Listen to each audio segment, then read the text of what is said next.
ఒక మతాన్ని అవమానించి ఇంకో మతాన్ని రెచ్చగొట్టి రాజకీయాలు చేయడం బీజేపీకి ఏమీ కొత్త కాదు. వాళ్ళ ఉనికే అది, వాళ్ళ ఐడెంటిటీయే అది.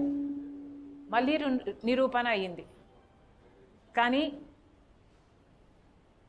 లీడర్ ఆఫ్ అపోజిషన్గా రాహుల్ గాంధీ గారు అక్కడికి వెళ్ళాలని అనుకుంటే దాన్ని అడ్డుకోవడం సబబేనా? ఇక ప్రజాస్వామ్యం ఎక్కడుంది? డెమోక్రసీ ఎక్కడుంది? బీజేపీ పార్టీ భారతీయ రాజ్యాంగాన్ని గౌరవిస్తుంది అనుకోవడానికి అసలు ఏమాత్రమైన అవకాశం ఉందా? ఒక లీడర్ ఆఫ్ అపోజిషన్గా ఉన్న వ్యక్తి అక్కడికి వెళ్ళాలనుకుంటే అడ్డుకున్నారు. దేనికని? ఏమిటి మీ భయం? ఇప్పటికే Congress party on the floor మాట్లాడుతుంది, అవుట్ సైడ్ ద ఫ్లోర్ మాట్లాడుతుంది. మరి అలాంటప్పుడు అక్కడికి వెళ్తే మాత్రం, లీడర్ ఆఫ్ అపోజిషన్ మాట్లాడితే మాత్రం మీకు వచ్చిన నష్టం ఏమిటి? బీజేపీ పార్టీ ఈ మతతత్వ రాజకీయాలను ప్రజలందరూ గమనించాలి. బీజేపీని పాతిపెట్టే రోజు త్వరగా రావాలని కోరుకుంటున్నాం. ఇక రాష్ట్రంలో కాంగ్రెస్ పార్టీ ఈ చర్యను సీరియస్గా ఖండిస్తుంది. లీడర్ ఆఫ్ అపోజిషన్గా ఉండి రాహుల్ గాంధీ గారిని అడ్డుకోవడం కాంగ్రెస్ పార్టీ చాలా సీరియస్గా ఖండిస్తుంది. ఇక రాష్ట్రంలో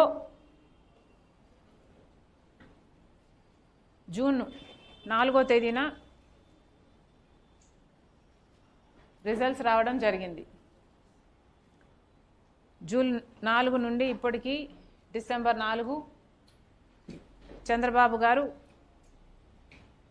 ముఖ్యమంత్రి అయి 6 నెలలు గడిచినట్టు లెక్క. మరి చంద్రబాబు గారు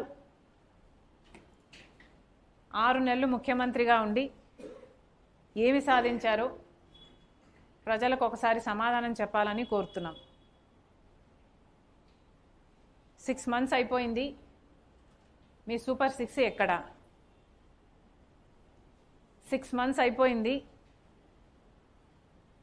సూపర్ 6 అమలు చేయడం కాదు కదా, అసలు ఆరంభం చేయడం కాదు కదా, అసలు దీని విధి విధానాలు ఏమిటి అని కూడా ఇంతవరకు మీరు ప్రకటించలేదు.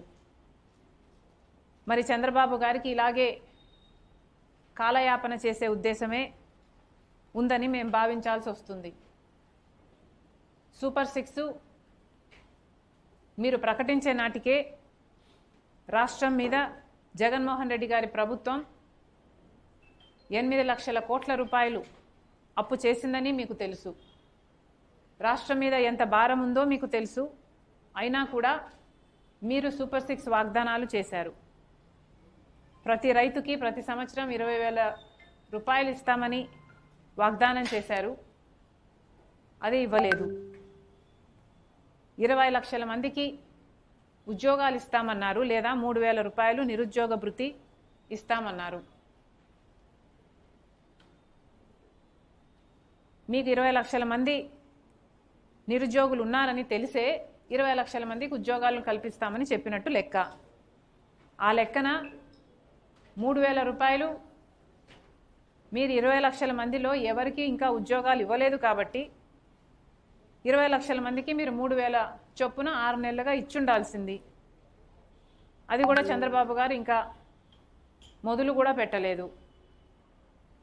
మరి 20 లక్షల మందికి ఉద్యోగాలు మీరు ఎప్పుడు ఇస్తారు? ఎన్నెన్ని ఉద్యోగ అవకాశాలు ఎప్పుడెప్పుడు కల్పిస్తారో మీరు ఆ బిడ్డలకు చెప్పాల్సిన అవసరం లేదా? ఇకపోతే చదువుకుంటున్న ప్రతి బిడ్డకు 15,000 రూపాయలు ఇస్తామని మీరు చెప్పారు. 4 బిడ్డలుంటే 60,000 రూపాయలు ఇస్తామని ప్రతి మీటింగ్లో చెప్పారు. మరి ఇంతవరకు దాని అమలు కాలేదు. కనీసం ఎప్పుడు ఇస్తారు? స్కూళ్ళు మొదలయ్యాయి, మీరు ముఖ్యమంత్రి అయిన తర్వాత తల్లిదండ్రులు ఫీజులు కట్టారు, అయినా మీరు మాత్రం చెల్లించలేదు.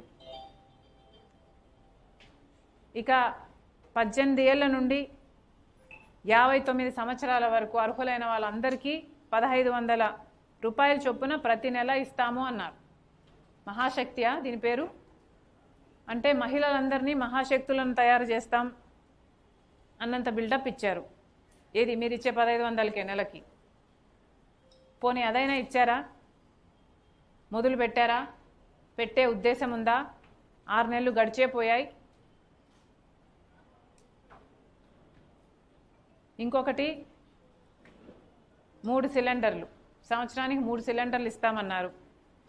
6 నెలలు గడిచిపోయింది, 1 సిలిండర్ ఇచ్చినట్టున్నారు. వచ్చే 6 నెలల్లో ఇంకా 2 సిలిండర్లు మీరు ఇవ్వాల్సి ఉంది. బస్సు, ఉచిత బస్సు మహిళలకి. ఇది చాలా మీ అన్ని స్కీముల కంటే, అన్ని పథకాల కంటే సూపర్ 6లో అతి తక్కువ కాస్ట్ పరంగా అతి తక్కువ ఉన్న స్కీము ఫ్రీ బస్సు. మహిళలకు సంబంధించిన విషయం, వాళ్ళ భద్రతకు సంబంధించిన విషయం, పక్క రాష్ట్రాలలో అమలు చేస్తున్న పథకం. కర్ణాటక అయితేనేమి, తెలంగాణ అయితేనేమి ఆ ముఖ్యమంత్రులు అధికారంలోకి వచ్చిన వెంటనే అమలు చేసిన పథకం. కానీ చంద్రబాబు గారికి 6 నెలలు దాటినా కూడా అమలు చేత కావటం లేదు. మరి చంద్రబాబు గారు 6 నెలలు గడుస్తుంది, 12వ తేదీ వస్తే ప్రమాణ స్వీకారం చేసి కూడా 6 నెలలు అవుతుంది. మరి ప్రజలకు ఈ 6 నెలల్లో, ఈ 6 మంత్స్లో, ఈ సూపర్ 6లో ఎన్ని అమలు చేశారు? ప్రజల ముందుకు వచ్చి సంజాయిషి ఇచ్చుకోవాల్సిన అవసరం ఉంది. ఇక ఇటీవల FBI, సెక్యూరిటీస్ ఎక్స్చేంజ్ కమిషన్, అంటే అమెరికాలో ఉన్న సెబీ ఈక్వివలెంట్ సంస్థ, అవినీతి జరిగిందని అదానీ గ్రూపు ఇక్కడి ముఖ్యమంత్రి 2021 ముఖ్యమంత్రి 2021లో ఉన్న ముఖ్యమంత్రి గారికి 750 కోట్ల రూపాయలు 1750 కోట్ల రూపాయలు లంచం ఇచ్చారని అక్కడ వాళ్ళు కేసులు పెట్టి ట్రయల్ కూడా మొదలు పెడుతున్నారు. కానీ ఇక్కడ మాత్రం ఏమీ జరగనట్టే అప్పటి ముఖ్యమంత్రి అయినా ఇప్పటి ముఖ్యమంత్రి అయినా వ్యవహరిస్తున్నారు. చంద్రబాబు గారు అయితే అసెంబ్లీలో ఈ వ్యవహారం గురించి మాట్లాడుతూ కనీసం అదానీ అన్న పేరు ఉచ్చరించడానికి కూడా భయపడ్డారు. అదానీ అన్న పేరు మాట్లాడడానికే మీకు అంత భయం అయితే ఇక మీరు ఏ చర్య అయినా ఎలా తీసుకుంటారు ముఖ్యమంత్రి గారు అని అడుగుతున్నాం. కేవలం మీరు బీజేపీ పార్టీతో కూటమి కట్టారు కాబట్టి,